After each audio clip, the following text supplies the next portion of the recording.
Kayo po ba mga bossing ko ay isa sa mga napakarami mga pangarap sa buhay? Asya mga bossing ko, ako po may tuturo sa inyo para ang mga pangarap nyo pong yan ay hindi hanggang pangarap lamang. Maggawin natin ito makatotohanan, kukulayan na po natin at hindi hanggang drawing lamang. Ngayon pa mga bossing, sa pamamagitan ng isang butil po mga bossing ko ng ating bawang at ganoon din po mga bossing ko ang ating sile mga bossing ay may kakayahan po ito na makapagtaboy ng mga kamalasan. Halimbawa mga bossing ko, kayo po ay parang feeling po ninyo lagi minamalas, nako perfectong sangkap po ito. Upang sa ganoon instead na pakaramdam ninyo ay minamalas, nako kayo na may matutuwa sa iyak dahil nga po puro swerte naman ang darating po sa buhay ninyo matapos nyo po itong gawin mga bossing. Proven po ito na napakaswerte basta't may 100% kang paniniwala sa magatong mga pamamaraan. Ako po may re-recommenda sa inyo, mainam na subukan nyo po ito.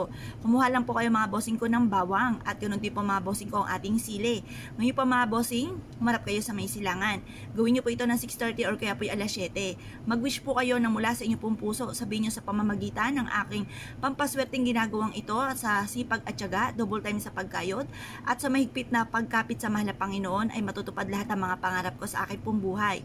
Magkakaroon ako ng sarili kong bahay na malaki. Magkakaroon ako ng magagarang sasakyan at magkakaroon ako ng negosyo na dito na ako yayaman. Magkakaroon ako ng lahat ng aking mga pinapangarap sa buhay. I-wish nyo na po lahat ng nais po ninyo na walang gamit na sana, direct to the point. At pagtapos nyo po mag-wish mga bossing ko, kayo po mga bossing ko ay ibilad nyo po ito sa sinag ng araw hanggang alas 8 lang ng umaga. Huwag kayong mag-alala, hindi po ito kaagad matutuyo dahil ang alas 8 ng umaga, yan hindi naman po masyado masanting ang sinag ng araw po niyan. At yan po yung nagbibigay pa ng swerte mga bossing, kaya ako paborito rin po ang magbilad sa sinag ng araw ng 6:30 hanggang alas 8 ng umaga. Ang dulot po niyan ay swerte. Mag-wish po kayo ng mula sa inyong pong puso, time-team na panalangin. Makakamtan niyo po lahat ng inyong pong mga kahilingan na walang gamit na sana, direct to the point. Ngayon pa mga bossing ko, kayo po naniniwala at nais po itong gawin. Huwag na po kayo magpatumpik-tumpik pa. Subukan niyo po ito, proven po ito na maswerte. Ngayon pa mga bossing ko, mag-wish po kayo ng mula sa inyong pong puso at i-mindset niyo na kayo po yung magiging matagumpay. Ito ay simula na ng tagumpay ko sa aking pong buhay, sabihin niyo pong ganyan. Lahat ng mga pangarap ko ay matutupad. At pagkatapos syempre mga bossing, lagi niyo po tatandaan.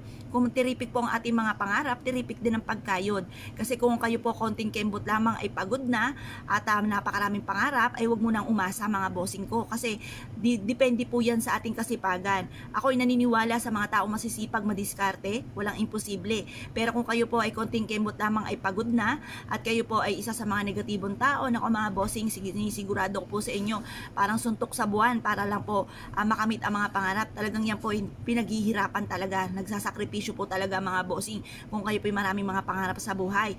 Tapos sabayan niyo po ng ganito mga pampaswerte mga bossing para tuloy-tuloy ang pasok ng swerte. Kasi may mga pagkakataon na parang sinuswerte ka pero patikim lamang. Parang ito po ay parang sinasabi ka lamang tapos ang ending malas pumuli. Ito po ay mainam na subukan niyo pong gawin upang sa ganon ang swerte ay magtuloy-tuloy at kapitan po kayo. Ngayon pa mga bossing ko, kayo pinaniniwala at nais po itong gawin.